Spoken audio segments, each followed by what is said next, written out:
Le sourire construit la relation entre le bébé et ses parents. Qu'est-ce que c'est important, ce premier sourire?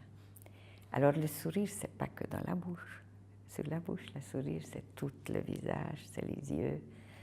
À la maternité, à la naissance, après la naissance, il y a assez rapidement des petits sourires aux anges qui est interprété immédiatement comme un bien-être. C'est pour ça d'ailleurs ça s'appelle aux anges, parce qu'on dirait qu'il y a des anges autour, à laquelle un bébé qui arrive à ce nouvel monde qu'on peut difficilement imaginer encore. Le regard qu'on pose sur le visage du bébé, sur le bébé, mais bien sûr sur son visage, les moindres mimiques qu'on voit est un début de la relation avec lui, une sorte d'amour primaire.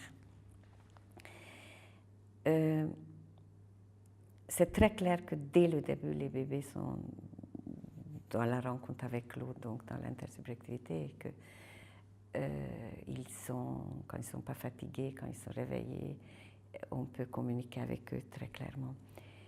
Selon les différentes écoles, le sourire arrive à 6 semaines. Je pense que ça arrive bien avant. Un vrai sourire, dans lequel le parent se sent reconnu un peu déjà dans sa capacité de donner quelque chose de la relation qui est revenue.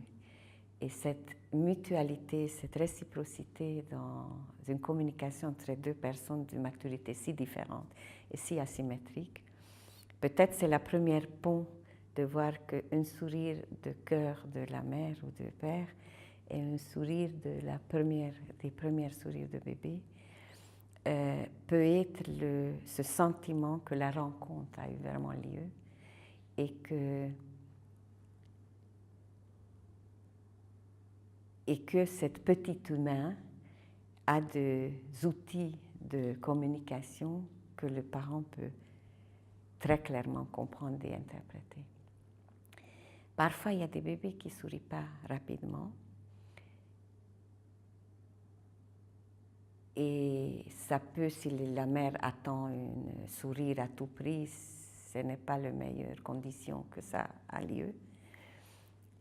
Mais c'est pour ça que tout le corps a besoin d'être vu, parce que c'est dans le corps aussi il y a le sourire ou le détente ou le bien-être. Et effectivement, si après un certain temps le visage est fermé et on n'arrive pas à voir que ce geste de communication vient du bébé, peut-être que partager ça avec un professionnel permet de se désangoisser.